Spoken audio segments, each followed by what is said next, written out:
Good evening, everybody. Welcome back to my channel, and hopefully you call this home as well. I am your host, Mike Shriver with Mike Shriver Ministries, and tonight we're going to get into what had gone on today in the war. First off, we're going to start out with Jesse Waters, and then we're going to listen to Pete Hegseth as he reports on the war. And let me just say this from the get-go. I appreciate Pete Hegseth and President Donald J. Trump. And this channel implicitly supports them and trusts them.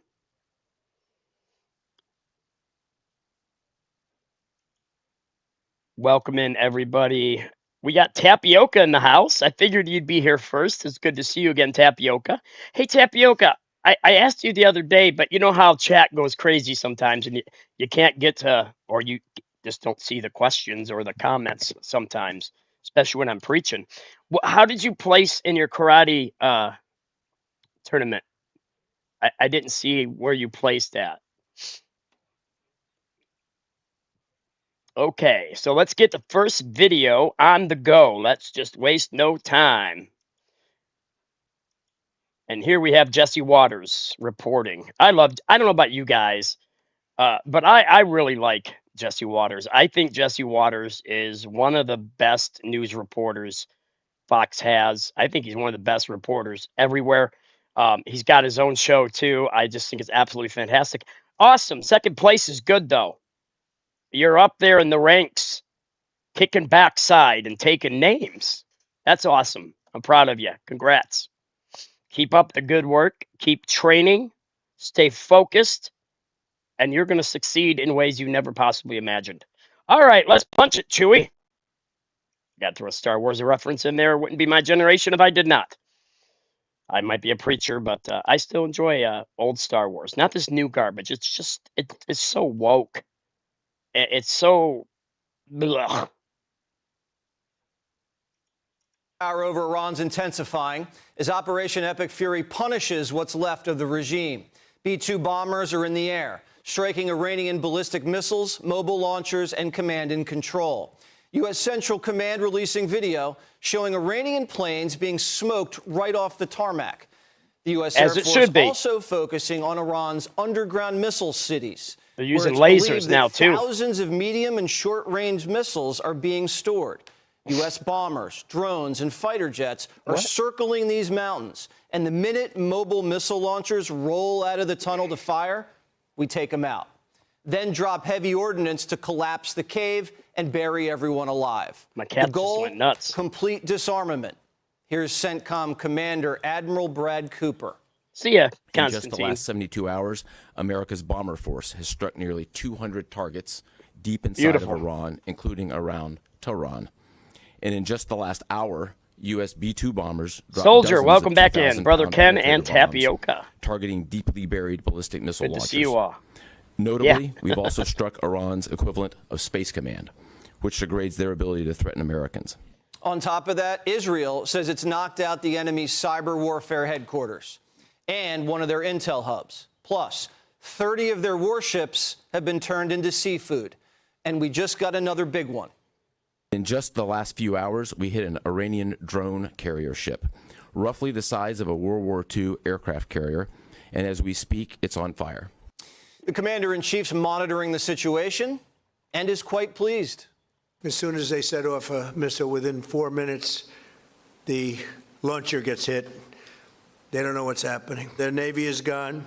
24 ships in 3 days. That's a lot of ships. That's awesome. Their anti-aircraft weapons are gone. So they have no Air Force. They have no air defense. Exactly, crazy. Yeah. All of their airplanes are gone. Their communications are gone. Missiles are gone. Other than that, they're doing quite well. Secretary of War Pete Hegseth says Iran's strategy is simple. President Take Trump. a beating and wait us out. Love him. Iran is hoping that we cannot sustain this, which is a really bad miscalculation. There's no shortage of American will here. We've got no shortage of munitions. He'll be up next. He's in my queue. Defensive and offensive weapons allow us to sustain this campaign as long as we need to. If you think you've seen something, just wait. The Pentagon's testing its Doomsday ballistic missile now in the Pacific, the Minuteman III. It's a big one, capable of carrying nuclear warheads 20 times more powerful than the atomic bomb dropped on Hiroshima. Wow. It can travel 6,000 That's right, miles Bob. at speeds It is of almost done. We're 15,000 getting there. miles an hour. It's hypersonic and can strike anywhere in the world in less than 30 minutes. Air Force Nice. Global Strike Command says the missile was tested to verify its effectiveness, readiness, and accuracy, just in case we have to use it. And the test was successful. The Iranians noticed and picked up the phone. They're tough, and they want to fight.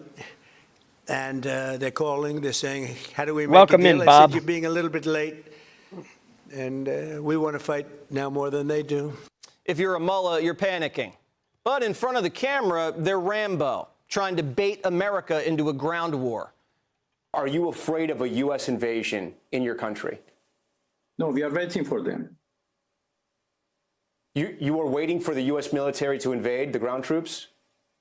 Yes, because we are confident that we can confront them, and that would be a big disaster for them. Boots on the ground, not part of this operation, says the Pentagon. Right now, it's an air campaign, and it's been devastating and running ahead of schedule. Although Trump is saying he's all for a Kurdish ground offensive. We'll More on put that Israel later. boots on the But ground. Iran has an We'll even bomb bigger from the problem. sky and the Reports say sea. Iranian soldiers, police officers, and Revolutionary Guards aren't showing up to work. Maybe they're dead. Maybe they're in hiding. Or maybe they're waiting for immunity. I'm once again calling on all members of the Iranian Revolutionary Guard, the military, and the police to lay down their arms. They're only going to be killed. And now is the time to stand up for the Iranian people and help take back your country. So you'll be perfectly safe with total immunity, or you'll face absolutely guaranteed death. The mullahs are getting sloppy. Today, an Iranian drone hit Azerbaijan, the 12th country to be attacked by Tehran. And now Jeez. they're vowing to retaliate. What Iran is doing With by what? targeting They allied got countries nothing left. that would otherwise They can want to do stay out of nothing this, significant. they've actually pulled them into the American orbit. So now you've got UAE and Qatar and Bahrain and Saudi and Kuwait and others saying, hey, we're with you. We'll shoot with you. We'll fly with you. We'll Obliviously. defend with you. The Europeans finally got off the sidelines. Spain, after closing its bases, is now joining a fleet of Dutch, Greek, and Italian warships sailing to Cyprus off the coast of Israel. Iran's bruised, battered, and isolated. Their ballistic missile attacks have dropped by 90%. And good news. Wow. Israelis are coming out of their bunkers. The country lowered its public threat level to allow citizens to gather in public places again. And flights are now being allowed to take off from Tel Aviv. And we're learning more about how the Israelis duped the Ayatollah into thinking he was safe. Reports say Jewish generals all made sure to be publicly seen leaving their headquarters Friday night. Iranian intelligence expected the coast was clear for the weekend. But the generals snuck back into the building wearing disguises. The Ayatollah and his top officials took a breakfast meeting on Saturday above ground. Boom. Every single Iranian leader is either dead, missing, or sweating bullets in a bunker. The president says he has to be personally involved in picking who gets to run the country. Inside Iran, the runner-up is Khomeini's son. But Trump says this: they're wasting their time. Khomeini's son is a lightweight. He's unacceptable to me. We want someone that will bring harmony and peace to Iran. And according to WikiLeaks, Khomeini's son doesn't have what it takes to lead the nation. Intelligence cables reveal Khomeini Jr. visited British hospitals to treat severe erectile dysfunction. Mossad already has him targeted for assassination. Shouldn't be that hard. The U.S. administration, while pushing for regime collapse, is also defending attacks against oil tankers and oil infrastructure. Oil isn't moving out of the strait. A refinery was hit.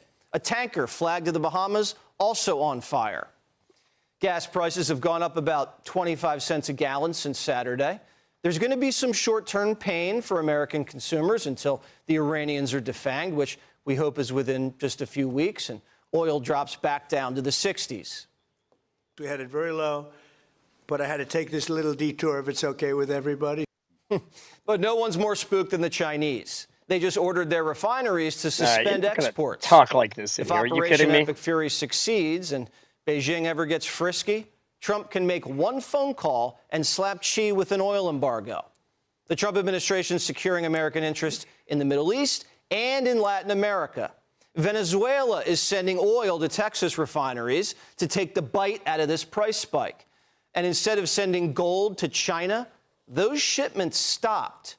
Doug Burgum's down in Caracas cutting a mining deal to send gold bars north to Fort Knox. As we cement American power in the Persian Gulf, we're consolidating power here in the Western Hemisphere.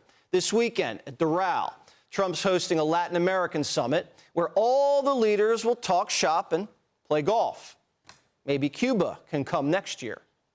What's happening with Cuba is amazing, and we think that we want to finish this one first, but that will be just a question of time before Welcome in, Reverend. A lot of unbelievable people are going to be going back to Cuba. Hopefully not to stay. We want you back, and we don't want to lose you. We don't want to make it so nice that they stay. Remember the domino theory during the Cold War? Trump's flipping dominoes the other way. The world's changing fast because the United States is imposing our will. We have the power to shape our own destiny. Hello, like Life no with other Bluegrass. country Good to in see the you. history of civilization. It's just a matter of, do we have the will? And we pray that Operation Epic Fury is a success, and for the safety of our troops, and for the quick return of the free flow of oil. Be sure to like and subscribe for all the Fox News latest on YouTube, and catch full shows streaming now on Fox One. All right, now let's go to Pete Hegseth from what 6 hours ago? Are you guys ready? Punch it, Chewie. Here today alongside one of America's finest, Admiral Brad Cooper, commander of U.S. Central Command. This We've is had a chance to 22 spend a couple of minutes. hours together, better part of 2 hours, going through the entirety of this Operation Epic Fury. And Admiral, I want to thank you for everything you do and your incredible leadership, for your dynamic thinking, the way you're attacking this problem set on every level. In just days of Operation Epic Fury, you and your team have delivered nothing short of devastating, precise strikes, taking out the better part of Iran's Navy, making it combat ineffective, neutralizing missile sites and launchers, and establishing total dominance over the skies we fly over and seas we fly over.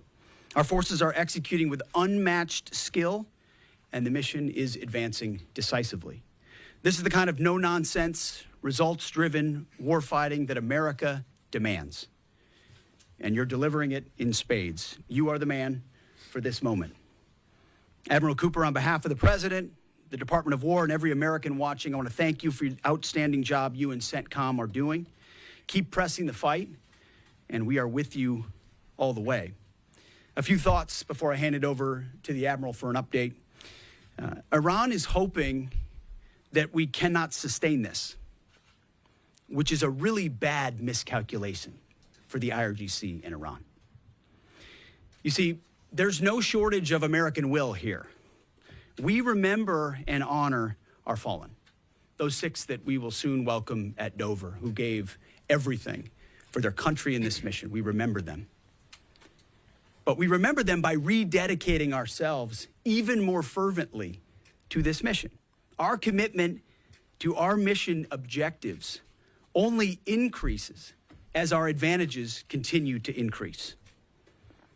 We've got no shortage of munitions. Our stockpiles of defensive and offensive weapons allow us to sustain this campaign as long as we need to.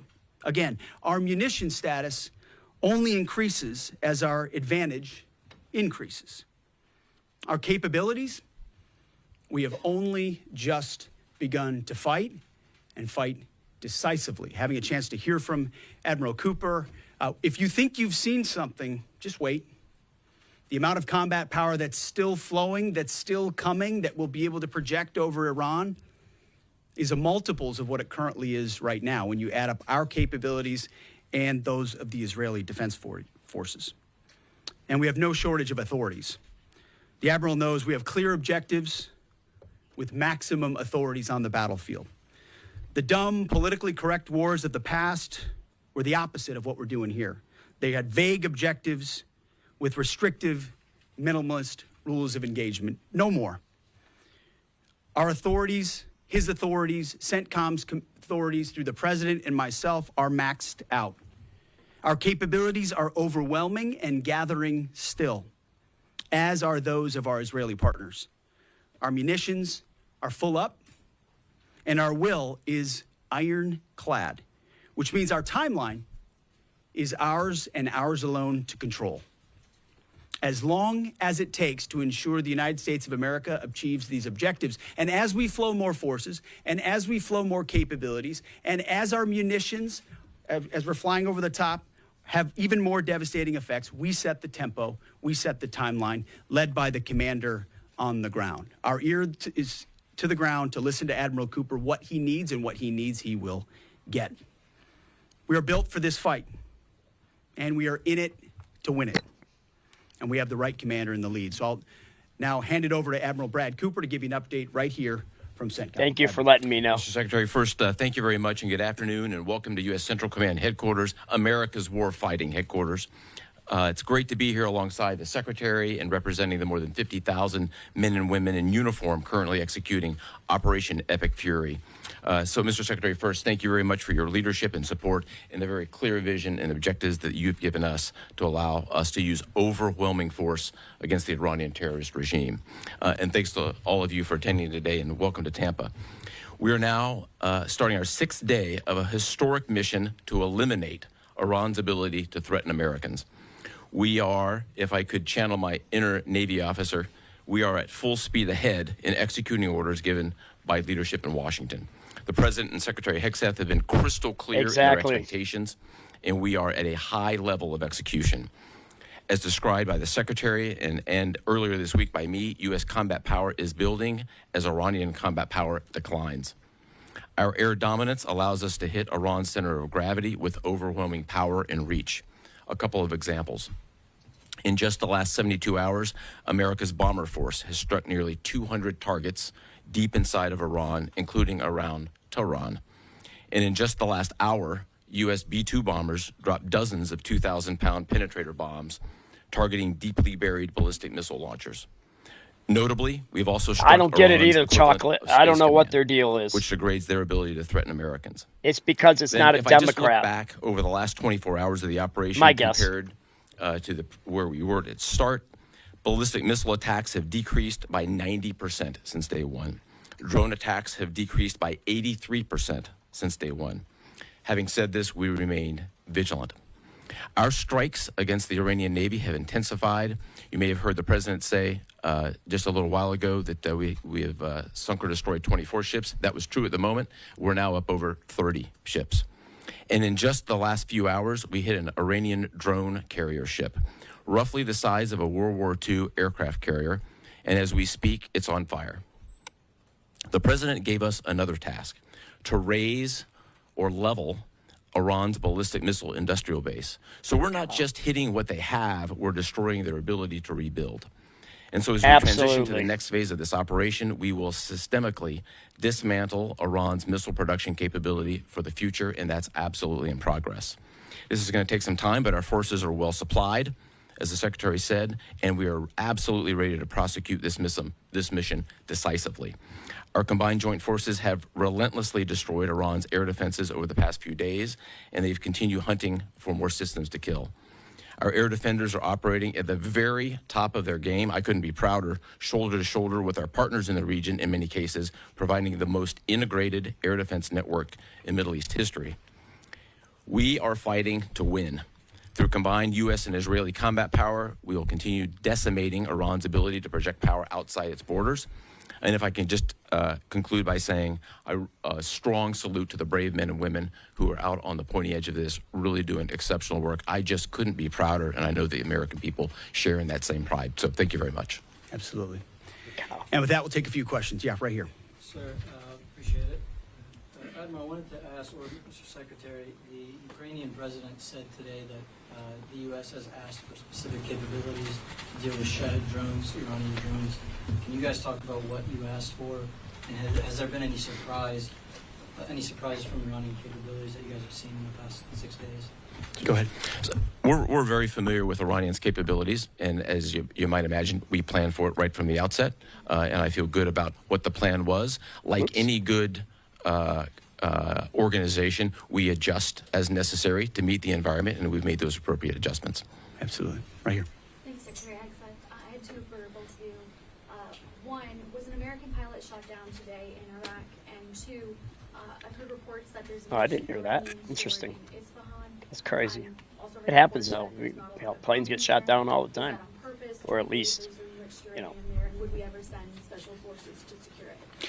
As CENTCOM pointed out, that those reports of an F-15 being shot down are false. As you can imagine, Iran is doing everything it can to peddle in lies, deception, and inflation of numbers in reality, mostly to propagandize to their own people. Right? They've shut down the internet. They're hoping they can convince their own population that they're having success. One thing one of their leaders said recently is that 500 Americans have been killed, they claim. These are lies. The lies will continue. CENTCOM will continue to debunk those lies. So, and as often is the case in conflict, first reports are often wrong. As it pertains to nuclear material and things like that, one of the objectives the president has always said is that Iran will not have a nuclear bomb, nuclear capabilities, but we would never disclose what we will or will not do inside operational plans. All right, you're out of here, Cooper's dude. got a plan. I'm done We're with working you. that plan, and targets will be struck or not struck according to what we want to achieve. Yeah, right there. Secretary Hegseth, the president said earlier today in an interview that he would like to have a say in who's the next leader. Hey, of baby, Iran. what you Is doing? this an expansion of your military objective? Do you view it that way? And additionally, you spoke earlier today about how previous leaders have drawn resources from... He doesn't need the consent from Congress. How do you avoid that? Well, there's no expansion. Ultimately, I think the president's having a heck of a say in who runs Iran, given the ongoing operation we have. So there's no expansion in our objectives. We know exactly what we're trying to achieve. I think today's a great example of what this War Department is capable of doing. I was just in another part of Florida today where we announced, America's counter-cartel conference. 18 countries coming together from Central, South America, and the Caribbean, coming together to fight cartels. That is something that is ongoing. We're focused there. We're focused in the Indo-Pacific. We can mass combat power in CENTCOM. EUCOM is able to support that as well. So we know we're laser focused on our hemisphere and our homeland. That's why we locked down the border. That's why we're working with partners to take on cartels. That's why we're sinking drug boats. That's why we're on the offense there. But the beautiful things about combatant commands is that, Brad Cooper's laser focused on Central Command, just like Frank Donovan is laser focused on Southern Command. We can do both. That's what a global power can do. Ultimately, this issue of Iran's nuclear pursuit and their unwillingness through negotiations to stop it was something President Trump has said for a long time needs to be dealt with. And after 47 years, he's doing something that no other president was willing to do. And we're doing it overwhelmingly, and we're doing it decisively, while also in other parts of the globe having the desired effects. I mean, take, for example, what we displayed yesterday, the Iranian ship in the Indian Ocean, sunk by Indo-PACOM, another combatant command, who coordinated with us in order to make that happen. So America's reach is global. Our focus here, though, these missions are narrow, they're scoped, and Admiral Cooper is well on his way to ensuring that we reach those objectives. Right here, yes, sir. What condolences the troops killed. The Ukrainians are talking about providing low-cost interceptors, given their experience. Is that something that the Pentagon is looking for? And Admiral Cooper, can you walk us through a little bit about how effective the Lucas drones have been, what kind of targets they've hit, and how much that's helped, given that they're low-cost alternative to a more expensive helium? Go ahead. Sure. I'm not familiar with the particular offer, but interceptors in general, we've had a number of new capabilities being fielded. Obviously, I'm not going to talk about it from an operational perspective of what those are. But I think you have seen over a period of time us kind of get on the other side of this cost curve on drones in general. If I just walk back a couple of years, you remember what you used to always hear, we're shooting down a $50,000 drone with a $2 million missile. These days, we're spending a lot of time shooting down $100,000 drones with $10,000 weapons from ours. So that's one aspect of it. Lucas, indispensable. As many of you know, and if you don't know, this was an original Iranian drone design. We captured it, pulled the guts out, sent it back to America, put a little Made America on it, brought it back here, and we're shooting them at the Iranians. Good targets. Good targets. Absolutely. Right there, yes. Thank you so much, Secretary. President Trump, in his first speech after the launch of the Operation Epic Fury, he addressed Iranian people and he said that there is going to be a time for you to come out, but it's not now. Stay home. It's not safe. I want to know if there is a timeline for that you're going to urge Iranian people to come out, how that is going to play out, and how are you going to protect the protesters? You know that they're going to be shot probably, as we witnessed in January. That's what happened. How are you going to protect and support the protesters? And Admiral, I have one question for you. How are you going to minimize the civilian harms? We have a lot of evidence that the Basij units, IRGC commanders, they are now gathering in schools, in hospitals, in purely residential areas because their headquarters are bombarded, they are ruined, of course. So how are you going to protect the civilians while you're attacking the IRGC people hard? Thank you. I would just say on the protests, obviously the Iranian people showed a lot of courage in those protests, and we saw the Iranian regime was revealed for what it is in the way they reacted to that. The world saw that. No one's done more than President Trump to reopen the opportunity for those who want a free Iran to do so. Ultimately, it's common sense, as he said up front. Oh, absolutely. Don't Pakistan would go down too. I think they'd give more of a fight than Iran, but they would go down hard too. So there will come a moment where he determines, or they determine, that it's the time to seize that advantage. But there's a lot of things we're doing and the Israeli military is doing, targeting those individuals who are targeting those who protest. Jeff Dupew's in the house. Good to see you. And you erode their capabilities, the more you create an opportunity for people to boldly stand up. Yeah, I would just reinforce the point. We're targeting the people. We're targeting the headquarters and the people who are targeting the protesters. Oslander, I don't mind you being here, but can you please type in the English so we can understand?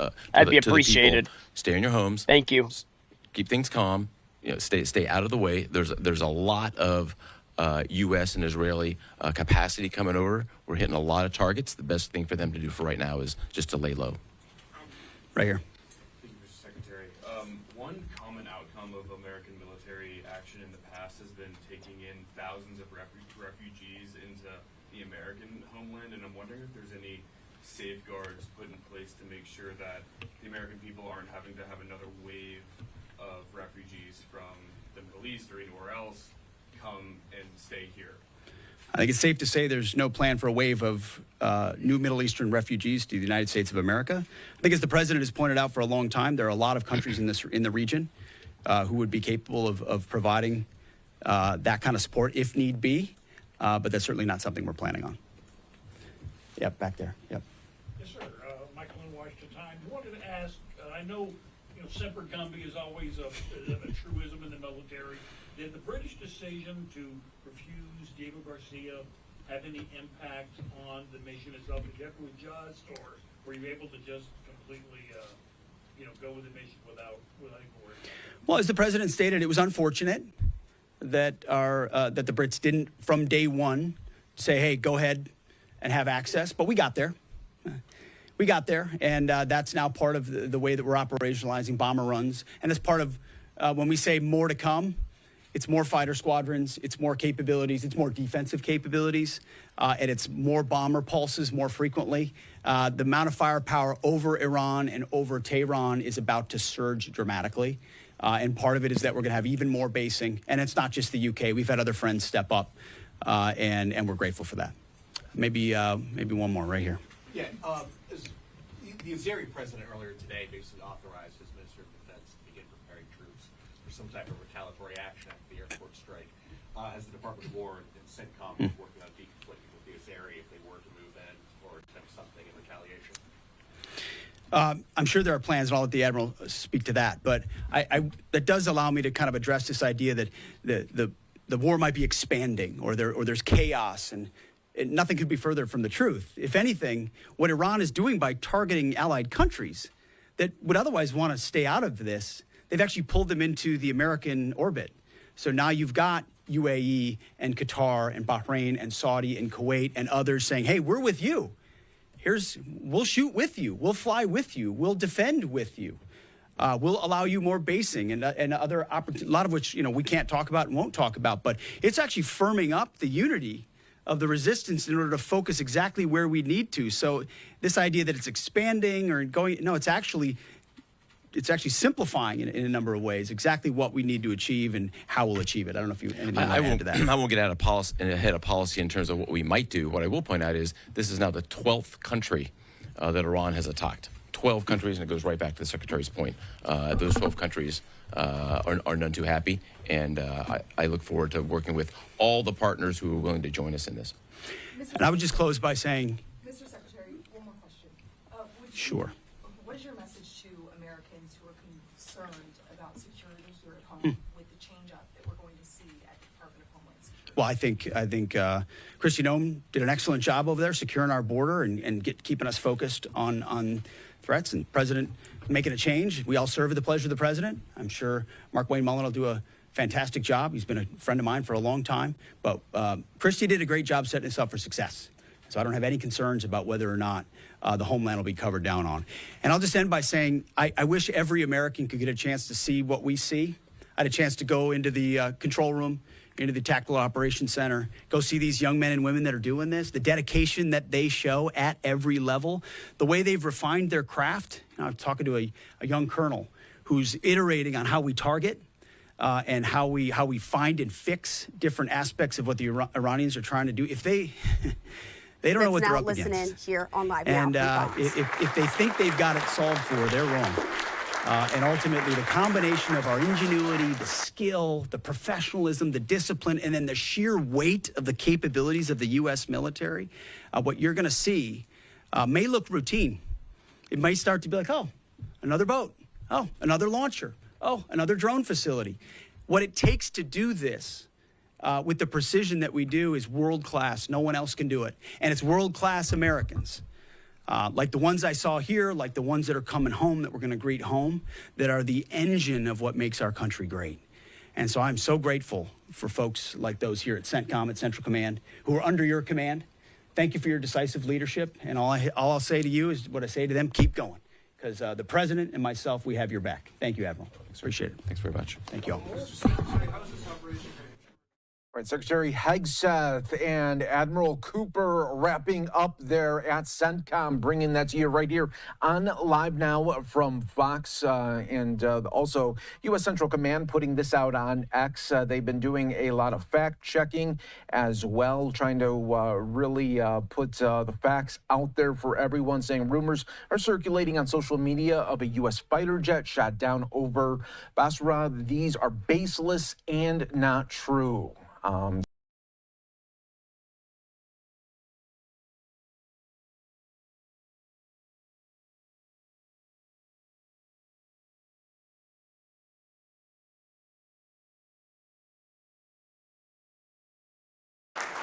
That's great. It's great to be here. Champions. We like champions. We like winners. And we got a lot of them here today. Too many to introduce. A lot of them are political champions, and we don't care about them today, right? Right, Duffy? But we have, most importantly, wonderful people that love our country. And before we begin, I think I will say a few words about what's going on with respect to our operation in the country of Iran. The United States military, together with the wonderful Israeli partners, continues to totally demolish the enemy far ahead of schedule and at levels that people have never seen before, actually. We're destroying more of Iran's missiles and drone capability every single hour, knocking them out like nobody thought was possible. As soon as they set off a missile, within 4 minutes, the launcher gets hit. They don't know what's happening. But we have the greatest military anywhere in the world. Their Navy is gone. 24 ships in 3 days. That's a lot of ships. Their anti-aircraft weapons are gone. So they have no air force, they have no air defense. All of their airplanes are gone. Their communications are gone. Missiles are gone, launches are gone, about 60% and 64% respectively. Other than that, they're doing quite well. I said, what's left? But they're tough, and they want to fight. And they're calling, they're saying, how do we make a deal? I said, you're being a little bit late. And we want to fight now more than they do. We've had 47 years, depending on the way you count it, but 47 years of horror with this group. And, you know, when you see somebody walking down the street without their legs, without the arms, whose face is so badly affected and hurt, it mostly came from 95% Soleimani and Iran, and we, other presidents, lived with it. I didn't live with it. And so our people are doing a great job. Again, the greatest military anyone's seen. Thank you.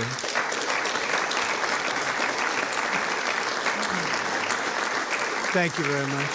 And yesterday, my administration announced decisive action to help keep down the oil prices, including offering political risk insurance for tankers transiting into the Gulf, as you know, pretty dangerous territory. Further action to reduce pressure on oil is imminent, and the oil seems to have pretty much stabilized. We had it very low, but I had to take this little detour, if it's okay with everybody. Scott, it's okay with you? Scott's the one who has to put up with it. He said, you have to do this now? I said, I have to do it, Scott, right? But it's been very strong, and everybody, including Scott, everybody feels we had really no choice. They were going to hit us if we didn't hit them, because they're crazy.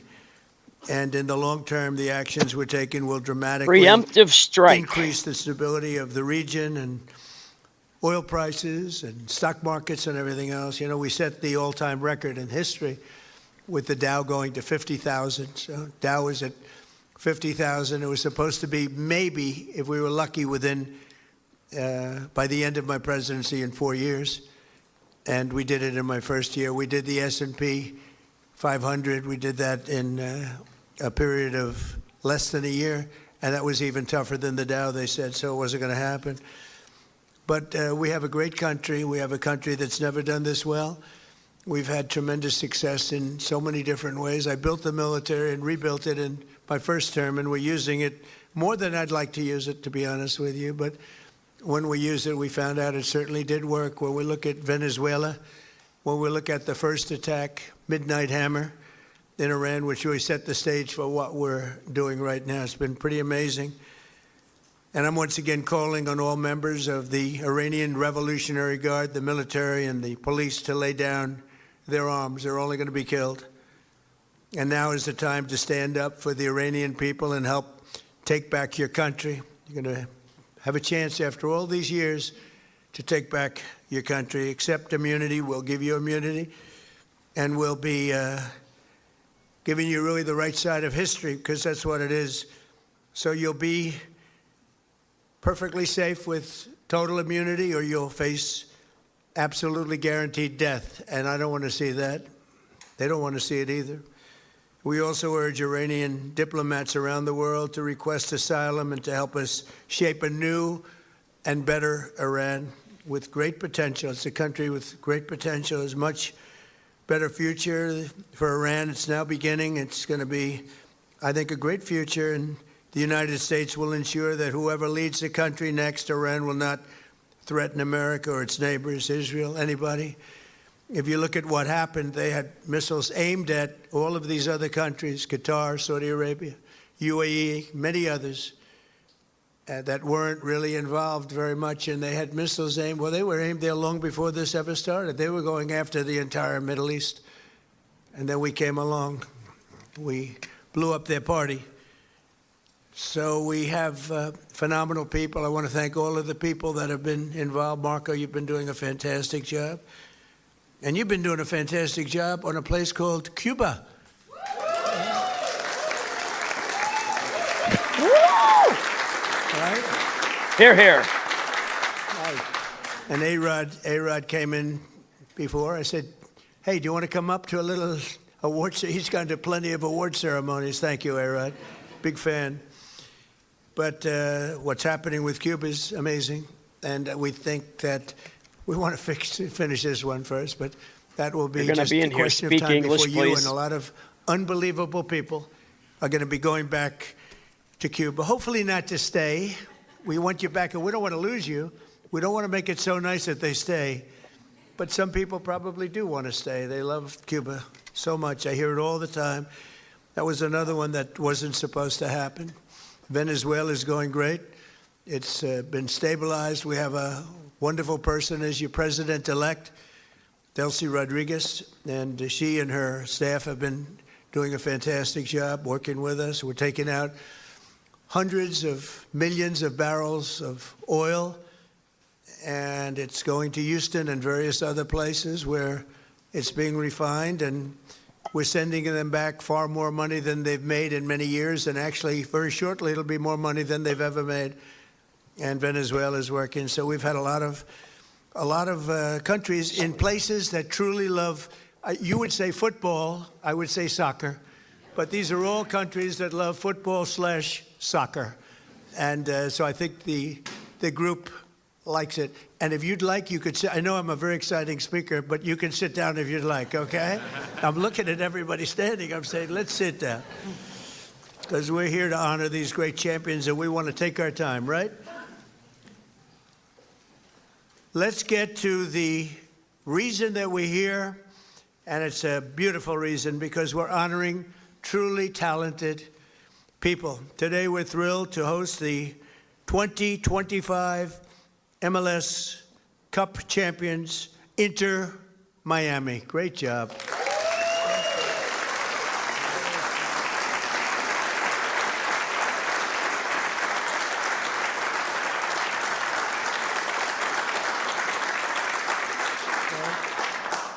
And it's my distinct privilege to say what no American president has ever had the chance to say before. Welcome to the White House, Lionel Messi. Lionel Messi is, my son said, Dad, you know who's going to be there today? I said, no, I got a lot of things going on. He said, Messi. He's a big fan.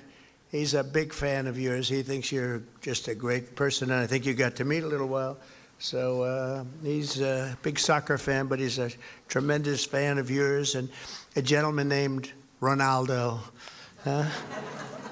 We have Cristiano is great. You're great. Boy, some big champions, some great athletes in that sport, and people that really love what they're doing, and they're doing it well. And it's an honor for us and everybody at the White House to be honoring you today. So congratulations as well to co-owners Jorge and Jose Mas.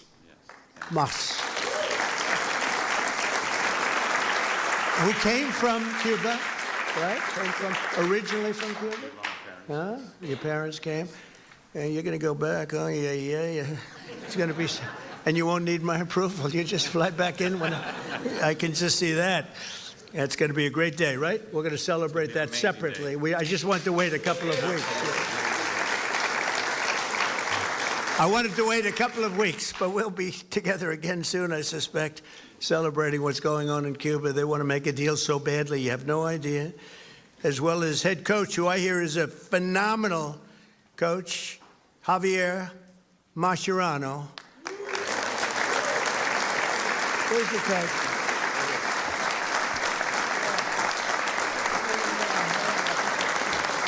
I've heard he's a great coach. Well, anybody who wins is a good coach in my book, but I heard you're a hell of a coach. And all of the tremendous players that are just amazing. We're also grateful to be joined by the MLS Commissioner, Don Garber. Don, where are you, Don? Stand up, Don. Good job. Good job. As well as proud Miami sports fan, Secretary of State. I'm telling you, he's going to go down as the best Secretary of State in the country's history, Marco Rubio. I don't want him to get too popular. true. I don't want them to get too popular. You know, when they get too popular, all of a sudden you see, where's Marco? He's not around anymore. I don't see him. He's doing some job, and your next one is going to be, we want to do that special Cuba. He's waiting, but he says, let's get this one finished first. We could do them all at the same time, but bad things happen. If you watch countries over the years, you do them all too fast, bad things happen. We're not going to let anything bad happen to this country. Also with us are Attorney General Pam Bondi, who's a terrific person and fan. And she's proving how tough she is, and I think the next 3 years she's going to really prove it, right? Huh? Like these people. Secretary Scott Bessent, Lori Chavez DeRima, and Sean Duffy. Thank you, everybody. What a great team. And U.S. Trade Representative who's done incredible deals, unbelievable, Jamieson Greer. Thank you, Jamieson Greer. And our country has never been bigger, better, richer, or stronger, and the deals we're making are unbelievable. And a lot of it's because of the tariffs, and a lot of it's because of everything else. We had a little complicating factor with tariffs the other day with the Supreme Court. Have a Coke they did the for wrong you. thing, but it didn't make any difference because we have another way of doing it. They always have to make it the hard way. Do you know about that? You always have to. Is it like that? It's always got to be the difficult way, right? A little bit. Huh? Well, why do it the easy way? We can do But it we're the doing hard way. great. Our country is doing incredibly well. It's never done like this. It's, you know, I was with the King of Saudi Arabia. He said, you know, a year and a half ago, we thought your country was dead, would never come back. And now you have the hottest country anywhere in the world, which was sort of cool. I'll relate that story. But many leaders say the same thing. We have the hottest country anywhere in the world. 2025 was the record-shattering season for Inter Miami beginning last summer at the historic FIFA Club World Cup, hosted for the first time right here in the USA. So exciting. I shouldn't say this because you'll say I'm old, but I watched Pelé play. He played for the Cosmos. Do you know that? And Steve Ross was a great friend. I don't know how many people remember Steve. He was a legendary businessman. He really started cable and cable TV. He was way ahead of time and ultimately passed away tragically. But he started the Cosmos team and he wanted to get some good players. So he started with Pelé. I don't know, you may be better than Pelé. Pelé was pretty good. Who's better, him or Pelé? Merci. I agree.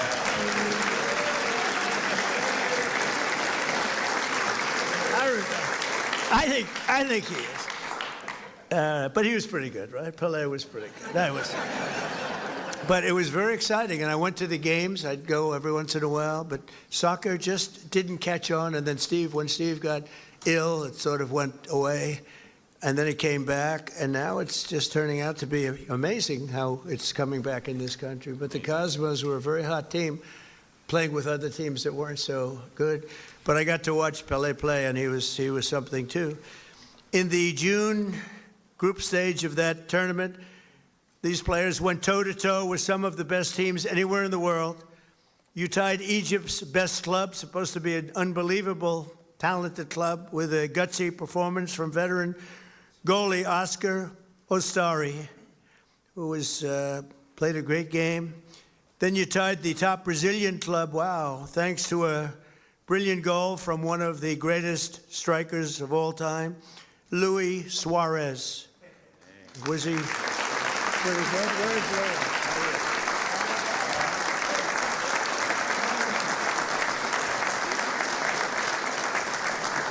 These are good-looking people.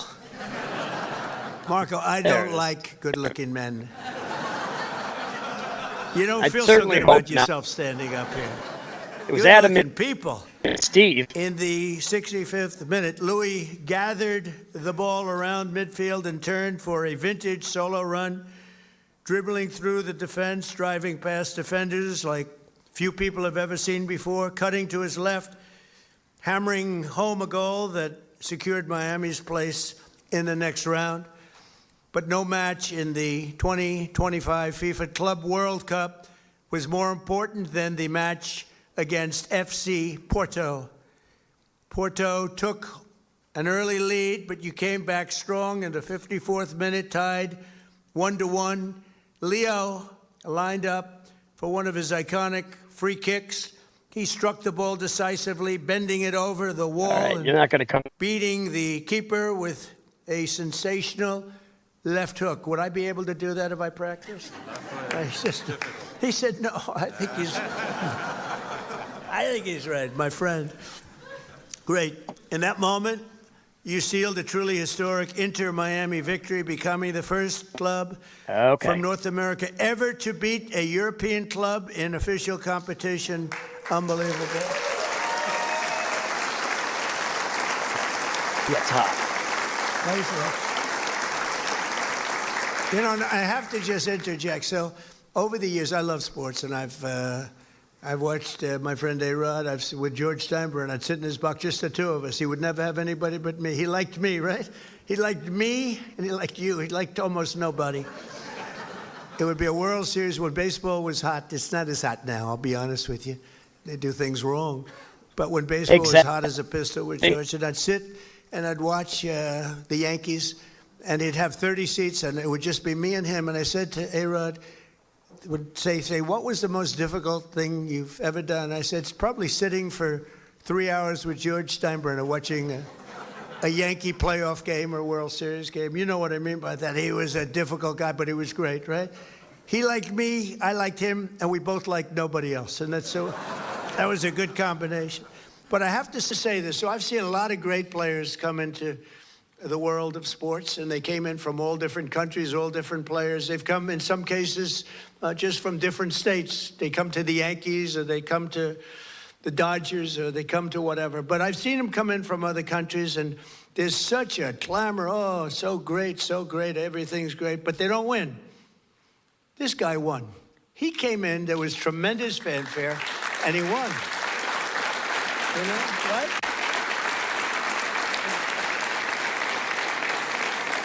But it's true, they don't win. They come in and, you know, they're great players, and they can even play okay, but they don't win. We are 80 And Leo, you came from in and you won, and that's subs. something very hard to do, very unusual. And frankly, there's a lot more pressure put on you than anyone would know, because, you know, you're sort of expected to win, but almost nobody wins. They come in, they're great, they're the best in the world, they get paid a fortune. You came in and you won with all that pressure. That's an amazing tribute, so congratulations. Right? But in that moment, you sealed a truly historic Inter-Miami victory. And think of that, first club ever, North America, to top the so-called European clubs. Pretty amazing thing to do. Returning to the MLS, Inter-Miami built on that incredible momentum, playing a record number of games and scoring a total of 101 goals, the most in MLS history. Is that correct, Mr. Commissioner? Well, that's pretty good. How's Andrew? Is Andrew treating you okay? He's a good golfer, too, actually. People don't know it. He's a very good golfer, right, Andrew? But Trump's a good golfer, too, Andrew. Thank you. With 29 goals in the regular season alone, Leo won the prize Golden Boot, becoming the first player to be named the league MVP twice in a row. Amazing, you know, comes in, a lot of great players. Pretty amazing thing to do, very hard to do. Exploding into the playoffs, this team racked up a series of statement wins, big wins, that frankly wins that a lot of people didn't think they could do. You secured a 3-1 must-win victory over Nashville SC. You thrashed FC Cincinnati 4-0 on the road. And then you routed New York City FC 5-1, led by a hat trick from young star Tadeo Allende. Where is Tadeo?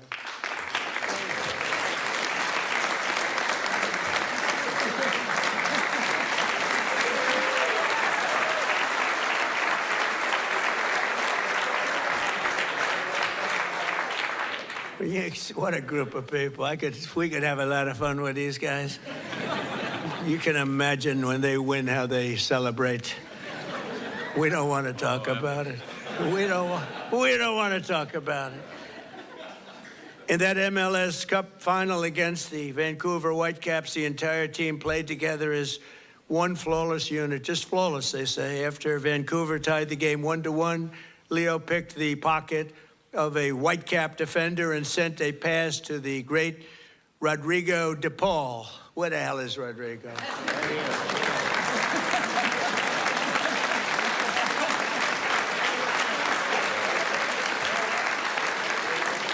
Do you have any bad-looking players? You know? I like the bad-looking guys much better. Who stuck a low-driving shot into the side net, taking the lead, and then in the 6th extra minute of stoppage time, Tadeo drove home your third and final goal, making the score 3-1 and securing your status as the first champions in club history. What an amazing accomplishment. Coach Mascherano became one of the few head coaches to win the MLS Cup finals in his very first year. And Leo claimed the 47th trophy of his storied career. 47th, can you imagine that?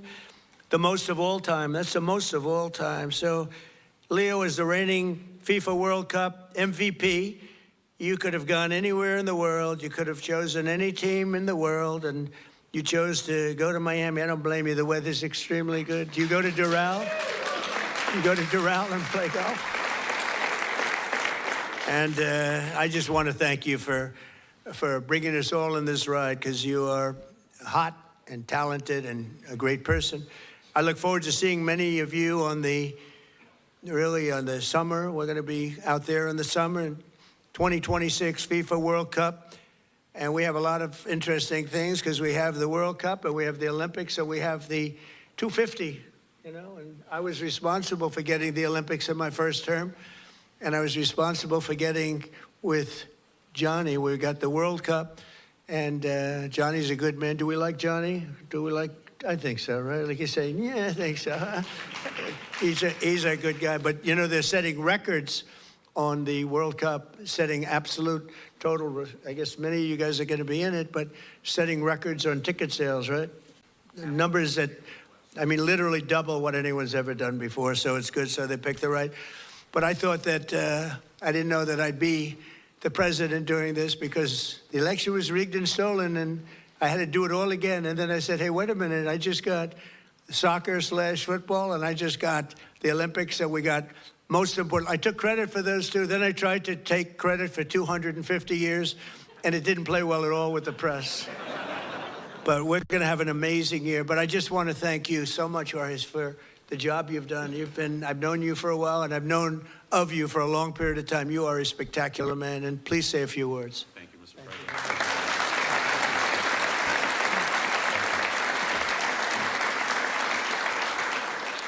Thank you very much, Mr. President. To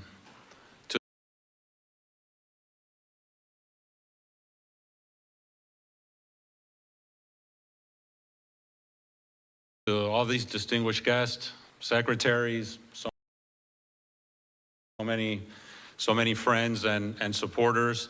On behalf of myself, my wife Aleida, my brother Jose, and his wife Patty, and my whole family who is here today, with David Beckham, I want to express to you what an extreme honor and privilege it is to be in the People's House, led by you, celebrating in the presence of champions, winners all. Because this championship was very, very well deserved, greatly played, and you're looking at one of the best teams on the face of the earth standing behind us. And this all became possible because we dared to dream. 7 years ago, Inter Miami was nothing but an idea and a dream.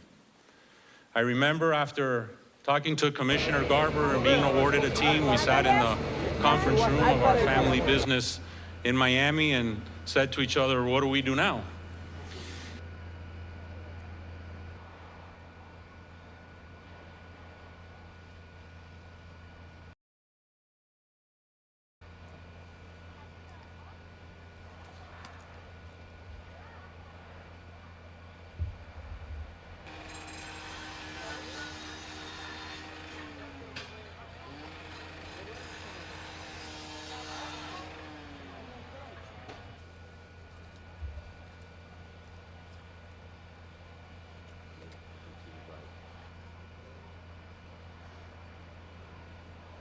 Let me see if I could find a different one.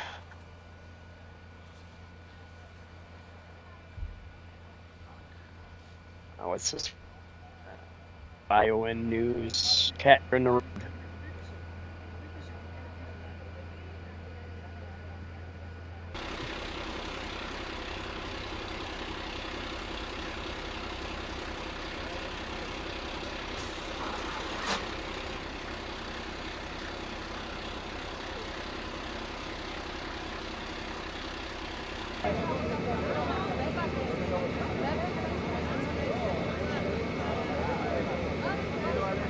Hey, move. You need to move, honey.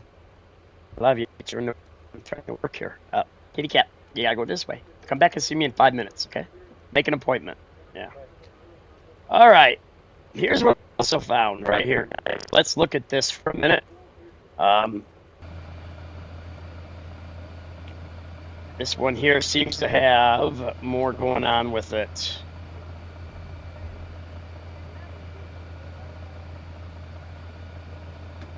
Azerbaijan में drone से 4 हमले हुए हैं।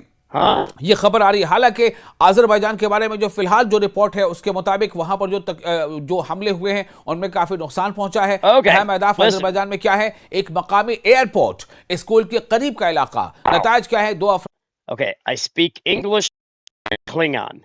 I have no clue. Okay, let's find that. Let's start this back up while I'm searching for something else.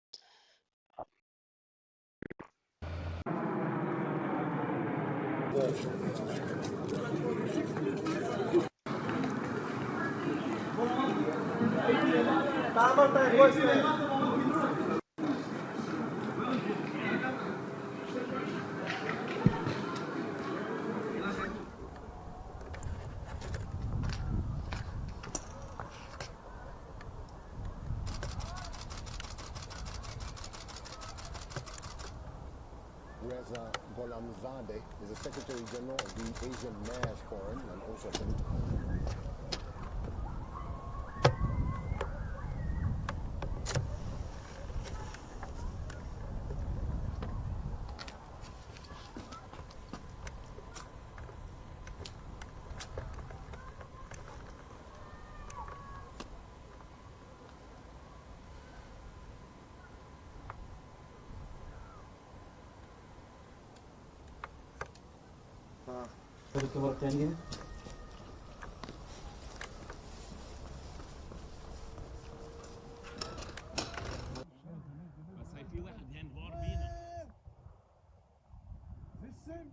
وفي واحد جاد من جنبه.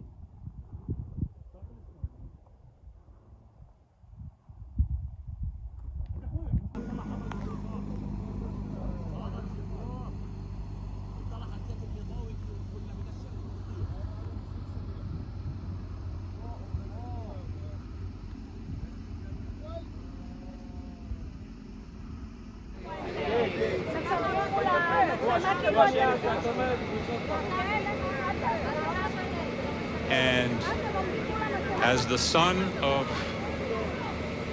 a man and woman who left Cuba just seeking freedom in this great country, it has driven us to excellence. And we thought, what can we do to make a difference? What can we do that's special? And at that time, I told myself what many people thought impossible. I said, we are going to bring the world's greatest player to play at Inter Miami. And that was in 2019. And today, standing before you, you have the world's greatest player here to my right. Over the course of the last 2.5 years that he has been here, we've been on an epic run of records, of trophies, of winning. Because what I've wanted to establish with Inter Miami is a winning culture. That it be a reflection of our community of South Florida and Miami, made up of winners, of hardworking men and women, and I want our team to be an embodiment of our fan base and everyone who aspires to a better future and to a better life.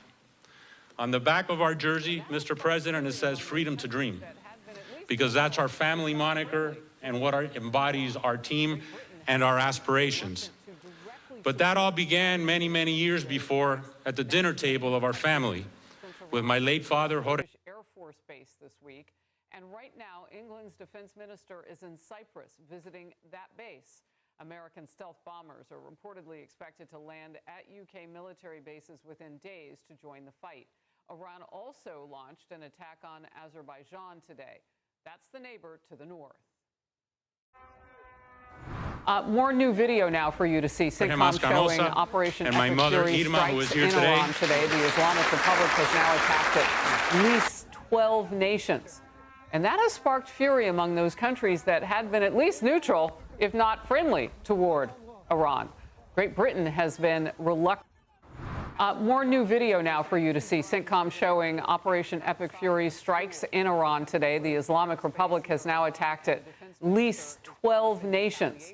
And that has sparked fury among those countries that had been at least neutral, if not friendly, toward Iran.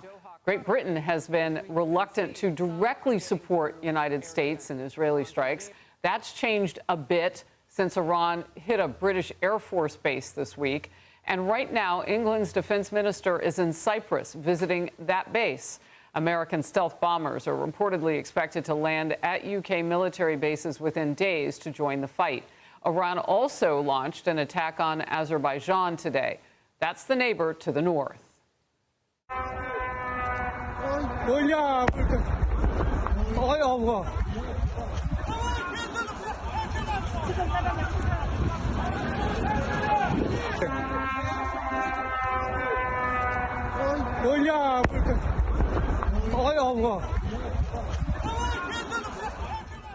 Azerbaijan officials are saying 2 drones hit an airport and outside a school. The country closed the airspace near Iran, and the defense minister is promising retaliation now against Iran. Gulf state leaders are saying they've intercepted hundreds of Iranian missiles like these over Doha, Qatar. As we have been seeing, some are getting through air defenses. Iran's regime apparently striking indiscriminately, civilian or military. They're blowing everything up that they can. The White House smacking down the suggestion that the U.S. operation was unnecessary. Watch this.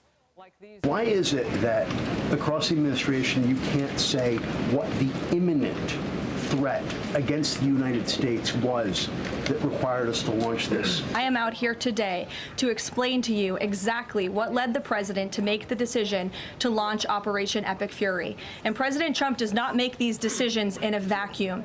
This decision to launch this operation was based on a cumulative effect of various direct threats that Iran posed to the United States of America. And the president's feeling based on fact that Iran does pose an imminent and direct threat to the United States of America. Chief National Security Correspondent Jennifer Griffin. Jennifer. Harris, the Iranian strategy is to widen the war and to force the U.S. and its allies to burn through its valuable and limited supply of high-tech missile interceptors, to raise oil prices by threatening ships in the Strait of Hormuz. That is why you are seeing strikes in Turkey and now Azerbaijan. Chief National Security Correspondent Jennifer Griffin. Jennifer. Harris, the Iranian strategy is to widen the war and to force the U.S. and its allies to burn through its valuable and limited supply of high-tech missile interceptors, to raise oil prices by...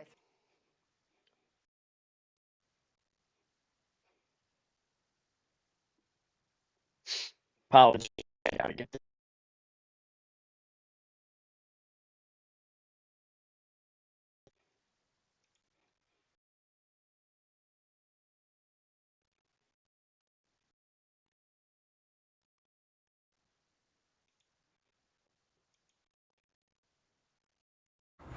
More new video now for you to see. CENTCOM showing Operation... more than any other Middle Eastern ally, and to force the U.S. and its allies to burn through its valuable and limited supply of high-tech missile interceptors, to raise oil prices by threatening ships in the Strait of Hormuz. That is why you are seeing strikes in Turkey and now Azerbaijan.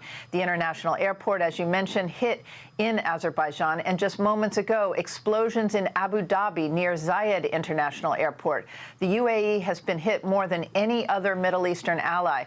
Qatar today said it intercepted 13 Iranian ballistic missiles. Bahrain faced 124 drones in the last 24 hours, destroying 88. The rest, we're told, fell in the water. Welcome. There is some concern that Iran is holding back firing some of its ballistic missiles to extend the length of the war. This new video from CENTCOM U.S. Central Command posted overnight shows U.S. forces striking some of Iran's mobile missile launchers. Iran, however, has built large underground sites to store and launch their ballistic missiles from. These underground cities that you can see from video that we've obtained from January 2025, it's welcome news that they are still using these underground missile launchers for the U.S. military, which has the ability now to drop large 2,000-pound bombs and even bunker busters to destroy these vast underground missile cities, if you will. Iran has more than a dozen of these underground sites, we have learned. In a historic first, the U.S. used in combat for the first time, something you're seeing right here. These are long-range precision strike missiles called PRISMs, which were developed to replace tactical ballistic missiles. They fly at incredibly high speeds and can hit time-sensitive targets. They fly hundreds of miles further than the ATACMS, which the U.S. military had used, and they only had a 186-mile range, still pretty far. This PRISM destroys targets more than 310 miles away. One launch pad holds 2 PRISM rounds. Last night, the Pentagon released the name of a 5th American soldier killed in Kuwait. Major Jeffrey O'Brien, a resident of Waukee, Iowa, commissioned in the Army Reserve as a Signal Corps officer in 2012. The Pentagon said Chief Warrant Officer 3 Robert Marzan is the 6th American believed to have been killed in that March 1st drone attack on Port Shuaibah in Kuwait. Given the seriousness of the injuries, Harris, the death toll could rise from that attack. Harris? Well, we know that there are 6 total. We've learned the names of 5, and our prayers are with all of those families who have lost their loved ones in this. Jennifer, thank you. Let's go now and focus to Brett Velikovich, former Army Special Operations soldier. He served multiple tours in Iraq and Afghanistan and is also now a Fox News contributor. Brett, we're looking at Beirut Live right now, and I want to get your thoughts on, first of all, I mentioned the people. So they've started to move out of the way in southern Lebanon and places like that. But talk to me about that and its role in Iran versus, it looks like the rest of the region now because it keeps firing on everybody. Well, Harris, one of the most revealing facts coming out of the last 24 hours is that Iran's attacks have now touched 12 countries, from UAE to Azerbaijan. That tells you everything about the nature of the Iranian regime. This is not a country defending itself anymore. It's a regime exporting chaos in every direction. It's a regime full of psychopaths that should not exist in modern society. And while our military conducts precision strikes on the tyrants in Iran, they are busy bombing girls' schools in the midst of their own chaos and killing more innocents. And Harris, Iran's strategy has always been this death by 1,000 cuts, launch a few drones here, arm a proxy militia there, threaten shipping lanes somewhere else. But that strategy only works if the United States hesitates, which we've always done before. But we are done abandoning our red lines, and it's clear our leadership is no longer going to play nuclear roulette with this regime. And the administration is sending the opposite message. We're watching the entire chessboard. We're prepared to respond wherever American interests are threatened. America's warriors right now are continuing to deliver retribution for thousands of killed by that regime with unmatched power. And when the Pentagon starts moving senior leadership towards the theater, like they've done with Secretary Hegseth, adversaries should start really reconsidering their life choices. Interesting. Interesting. I was just going to say, we heard this from the CENTCOM commander, Brad Cooper, and we also heard it from the Joint Chiefs of Staff Chairman Raising Cane. And that is the fact, and now we know more about them. Those prison-long ballistic missiles, pulling back a little bit and doing this with a different strategy now. Some 300 miles they can hit a target with those missiles, and it allows you to do some different things in a tighter circle, but from farther away. Can you talk to me about the strategy of that and what phase that means we're in right now? Well, we're in a phase where we're going to continue to pound them to the point where they cannot reconstitute their army and respond fast enough. We have a number of countries now that are responding also. You have multiple regional actors like Israel, other countries as well, that frankly were silent before, that are now openly pushing back against Tehran's influence. And that just shows you how destabilizing their behavior has been for decades. We've got region now finally pushing back. Countries that stayed neutral are realizing you can't appease this regime that treats the entire Middle East like it's its own firing range. And so when one regime manages to attack a dozen countries in a week, the problem isn't escalation. The problem is that the world tolerated this for way too long. And so we are dismantling their machinery, their missile facilities, their air defenses, their proxy armies, and so that we're never going to have to pay a price at our domestically. Does it give a chance for those people now like Azerbaijan to then fold in and do what they need to do to protect their own people and put up those missiles or whatever they're going to do? Just a quick yes or no. Yeah, I think the strength of Western security has always been collective defense. And so, you know, especially as we're seeing drone strikes on other locations, that's going to warrant a larger network coming together to defeat this Iranian regime once and for all. Brett Velikovich, thank you very much. Always good to have you. Be sure to like and subscribe for all the Fox News latest on YouTube and catch full. All righty. Let's see what else we got. I'm not going to be on too much longer. I might actually take the next couple of days off. We've really been live a lot, haven't we? In fact, we have picked up over 400 new subscribers. We have gotten 50,000 views. In fact, I think it's more than that in the last 5 days. Thank God.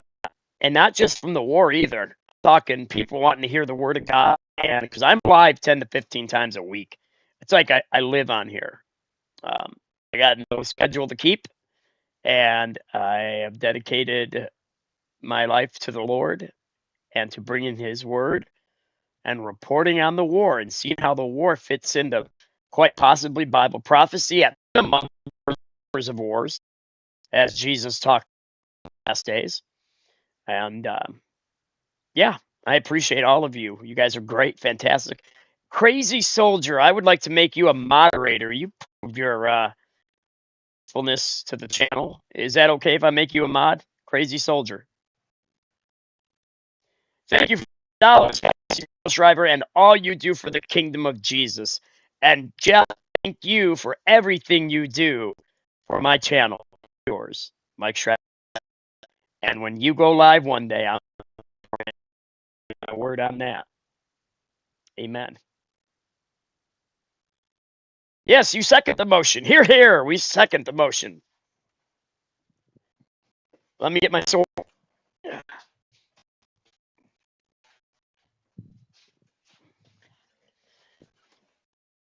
The word of God. Crazy Soldier. Lord, this channel, and I hereby knight thee, a member of the MSM MS, aka Shriver Ministries Mod Squad. Here you go, my friend. I'm tossing you the monkey wrench with all the privileges and powers that go with it.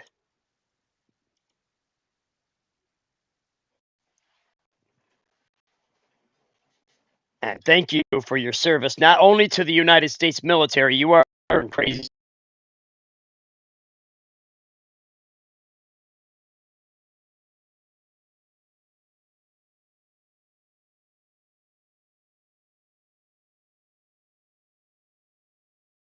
Joining us now, former Deputy National Security Advisor Victoria. Roughly. It's hard to read. Kudos to the Trump administration and our men and women in the military and in leadership there. But it is still hard to read where we are in this conflict. Joining us now, former Deputy National Security Advisor Victoria Coates. Victoria, it's hard to read. Kudos to the Trump administration and our men and women in the military and in leadership there. But it is still hard to read where we are in this conflict. The only thing that you can really count on is watching, quite frankly, the markets and seeing where, say, the price of natural gas and Brent crude and West Texas Intermediate are. How do you read what is happening now? Well, Dagan, Brian, there's some other metrics we can look at. And as Greg was just reporting, we're starting to see a dramatic drop-off, like 75% less rockets and missiles are being fired off now than were overnight into Saturday morning. And so what the Air Force and this joint operation with Israel has done is really extraordinary. I mean, they've systematically used stealth fighters over the course of the last 5 days to take out the stockpiles of missiles, the missile launchers, and now they're going after the production facilities. So I think we should watch that number very carefully, because as particularly the missile defense systems get destroyed, then we can fly anything we want over Iran. They won't be able to do anything about it. We can fly a helicopter.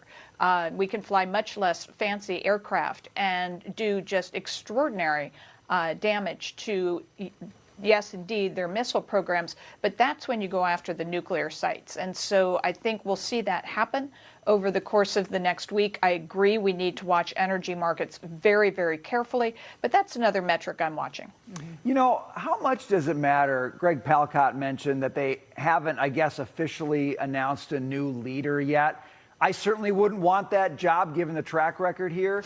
But how big of a deal is that? Does that tell you something either about the stability of the regime or their ability to fight this fight on their end going forward? No, Brian, I think it tells us a great deal. I think you have demoralization and chaos in Tehran. They're terrified to meet, especially after that second meeting got bombed, and they're terrified to talk on the phone. So how do you communicate? Do you make ex-posts? Some of them are doing that some of them conflict with each other. So who's making a decision? I mean, it's very hard to see that. And so you have this period of chaos for the Iranians. That's our sort of maximum opportunity to press forward with our advantage. And what's interesting to me is that no one is stepping forward. You don't see, a charismatic IRGC general, for example, or a really powerful cleric. One name that's been tossed around is Hassan Rouhani, the president of Iran from 2013 to 2021, who negotiated the Obama-era nuclear deal. But I don't see him putting his head up above the waves, as it were, because, as you say, there's not a real strong life expectancy for this position. Can we talk about the natural gas, particularly the LNG shortage that is beginning to happen? And it's a very severe price spike as well, particularly for Europe, as those nations scramble. The conflict in Iran, it started, one of the kind of hallmarks of the beginning of this conflict was it's the second largest natural LNG export facility in Qatar was shut down. But is the United States in a position to be able to help out with LNG supplies at this point? It really wouldn't maybe help bring down prices, though. No, I think what we could do is exactly that. We could help with supply. And so, yes, Qatar stopped production 3 days ago. They declared yesterday. I'm curious, everybody in the chat, how much has gasoline gone up in your hometowns today or in the last couple days? I know here in Lake City, Michigan, we are at $3.38 a gallon. I just the price. And besides that, where is everybody from in here tonight? It's really cool to see where everyone's from, and it gives me an idea of things. I appreciate that. So we're at $3.38 a gallon in Michigan. Please work.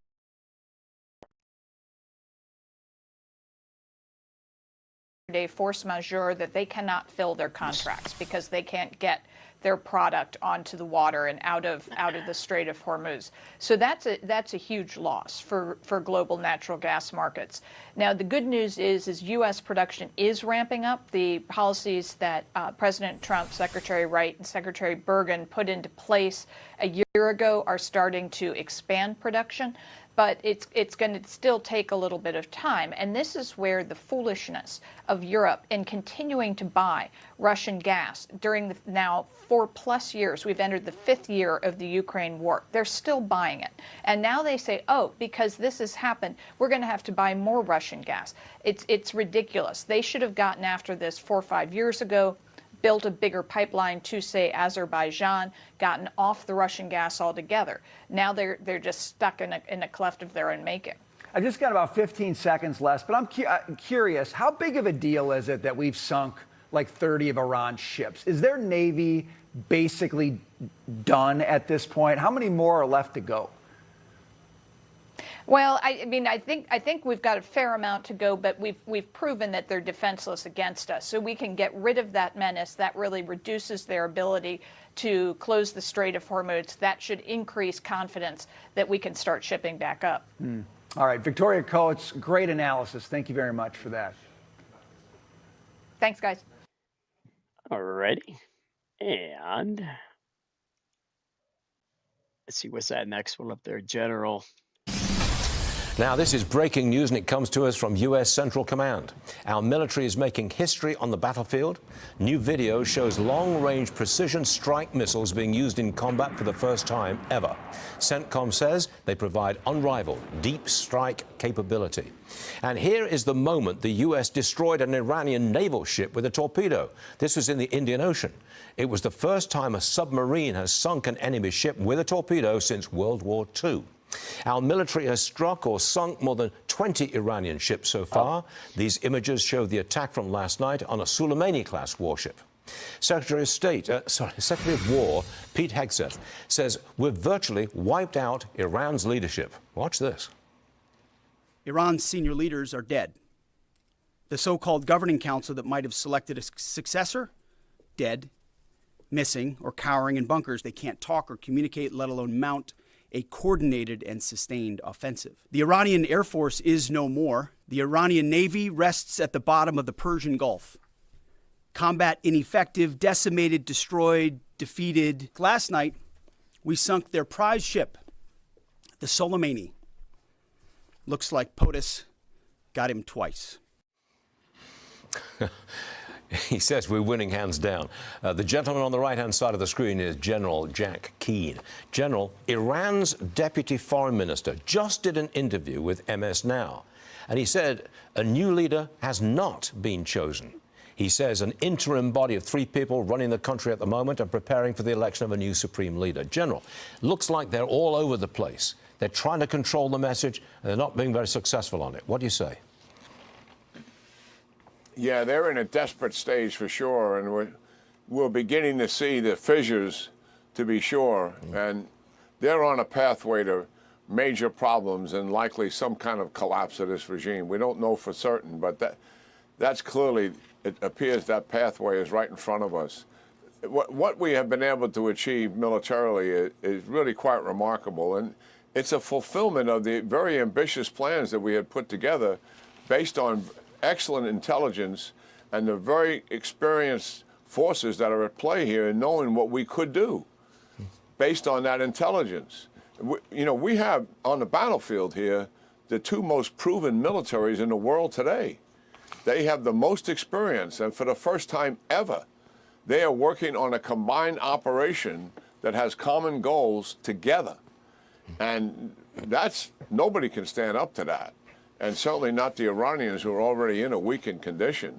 So let's take an example, ballistic missiles. That was the major conventional system that they have, and something that we were both very concerned about, the United States and Israel. And on day 1, we did massive attacks on that, so much so that it reduced their ability to retaliate. Remember, on day 1, they were saying weakened response, Israelis and the CENTCOM people as well. And then our ambition is that by day 3, we would reduce their ability to retaliate and conduct attacks against U.S. bases and Israelis by 75%. That is exactly retaliation diminishment that we achieved on day 3. Now it's up, according to the briefing we just heard by Chairman Kaine and Secretary Hegseth, somewhere around 86%. Well, that's just an example. The Navy's gone, the Air Force is gone, and certainly the drones are being depleted rather dramatically. The retaliation impact on them is 73%. And on missile penetration and drone penetration, it's down around 10%. And that is the reason, Stuart, for, by anybody's definition, light casualties, despite the heartbreak of losing 6 of our soldiers due to a drone attack. And let me say that as a result of that, certainly that has committed all of our military forces, both Israeli and American, to make certain that those lives aren't squandered. And we finish this thing completely on our terms. That this regime doesn't have the capability to hurt Americans, to hurt Israelis, or destabilize that region again, which they have been doing for almost 50 years. Now, we are seeing the pathway for this to be over. As President Trump says, our goal is no nuclear weapons, no refining of uranium, no missiles, no drones, no production thereof, and no help for proxies like Hezbollah and Hamas. Are we going to achieve those goals relatively quickly? Well, we're going to achieve those goals based on the conditions that we're dealing with. So we haven't set a time schedule for that. If we do it in the next 10 days, that'd be fine. But if it takes 3 or more weeks, we got some lousy weather coming in a few days. That'll curb some of our aviation operations, to be sure. The enemy always has a vote here, but not much of one now, given what we've done to them. Yeah. So we've always had from the beginning what we call a conditions-based operation. Those conditions, our ability to achieve our objectives, drives the length of the mission. So we're not preoccupied with time. We're only preoccupied with the targets assigned to defeat each one of those systems that you just mentioned. And when that is done, then we're likely finished. Now, the Israelis are starting a new phase yesterday, and that deals with stripping down everything that sustains the regime. Not only leadership will be seen, but the IRGC, its leaders, its entire organization, its network communication systems, the weapons that they use themselves, where they are in various cities to repress the population. The same thing with the Basel militia, the intelligence security services, and the police infrastructure that's used to repress the people. Saying this is a distraction. We fully intend to not strip that everything away, distraction. So that at the end Let of me the just day, say this. Let me these come are out the here. organizations and capabilities that's Okay. Now, to all of you, that every distraction. In fact, even the people on the right say that. Well, unless you can't multitask, I see where this could be frustrating for you. I see where they say it's a distraction from this, it's a distraction from that. Focused on these things, like the war in Iraq, like this or like that, or with this or with that. The fact that people say it's a distraction, I don't know, I think it's stupid. I think it's dumb. Stay focused on the important things. How difficult is that? I mean, for real. For real. We grow up. Once you're a child, grow up. Now back to our regularly scheduled cast. preserve the regime. The Israelis are going to take that all away. And based on what we're doing to the 4 weapon systems that you just mentioned, when at the end of that, you add all of that up, it's hard to see the regime being able to continue. Can I just ask you this? Hegseth and Kane previewed what they call a gravity bombing campaign. What's that? Yeah, well, when we started the campaign, before we had air superiority, we used standoff musicians like Tomahawk. We can deliver Tomahawks from the air and from the sea. That should work better now. Underneath the sea and on the surface. And we were delivering precision-guided strike munitions like you just saw. That PRISM is an Army system replacing ATACMS. But this one goes longer, more lethal, and more accurate. What we have now, we don't have to use those standoff systems that are not as... Okay, guys, am I any clearer now? Is it coming in clear, or is it still breaking up? My headset battery could be getting low, too. But I do have a backup of the same thing, Turtle Beach headset. Going live. So just let me know in the chat. lethal as gravity precision systems. Now we can fly any place we want to fly, and we own the air completely.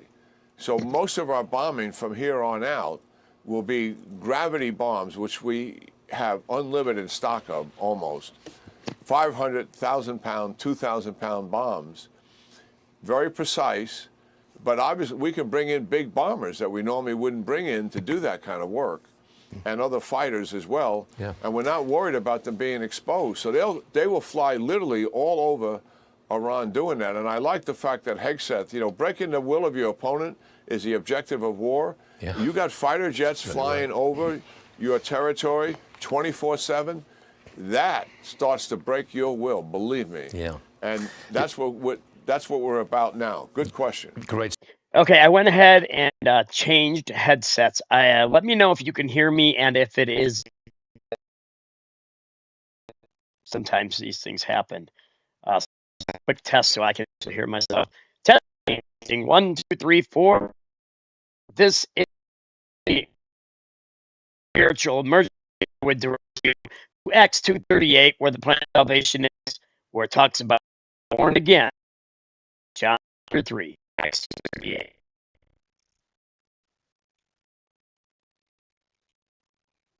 These things happen. Quick test so I can actually hear myself. Test. Okay, what's going on?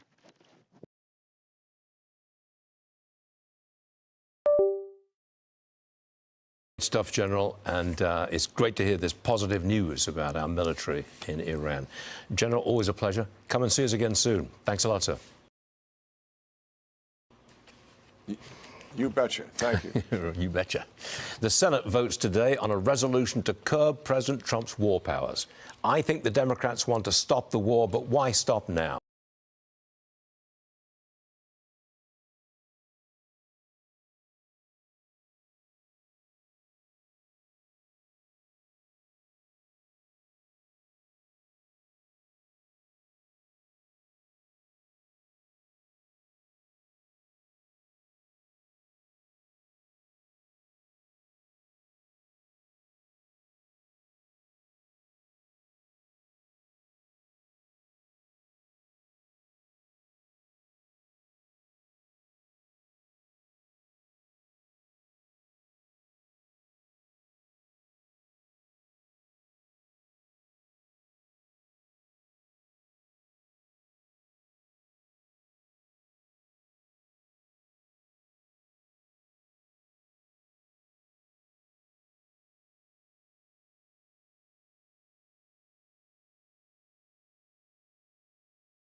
Oh, come on. Senate Armed Services Committee member Joni Ernst takes it on. The senator is next.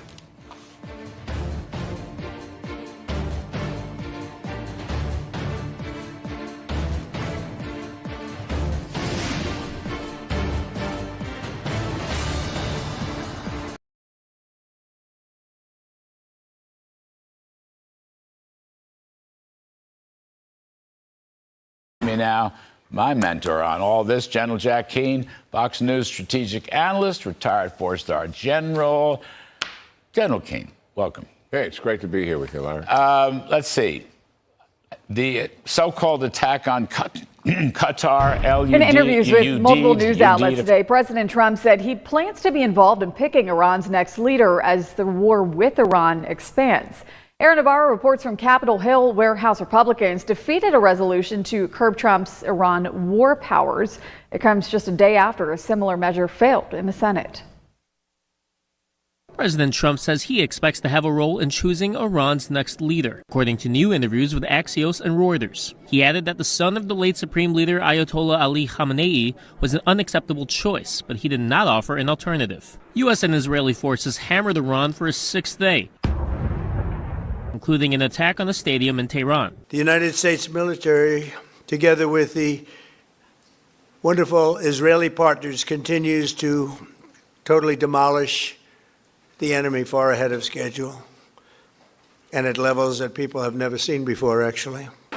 While Iran Israeli expanded partners its retaliatory continues to attacks. It is totally the demolish right and responsibility of the enemy Iran far ahead to of defend schedule. its nations against this blatant act of aggression. Here on Capitol Hill, the Pentagon's policy chief faced questions from the House Armed Services Committee on how the Department of Defense measures success in Iran. We're looking more at a strategic level at degrading the capabilities of the Islamic Republic, not only field its forces, but the production. The lack of specifics on that are troubling in terms of how long this is going to last. The exchange came ahead of Thursday's vote on the War Powers resolution to limit President Trump's use of force in Iran. It failed, as did a similar measure in the Senate on Wednesday. Aaron Navarro, CBS News, Capitol Hill. CBS News has learned that Arab states say they are running dangerously low on interceptors to take down missiles that are fired from Iran.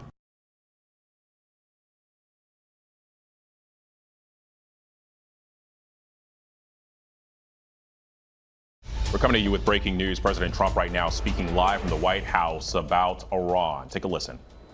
Too many to introduce. A lot of them are political champions, and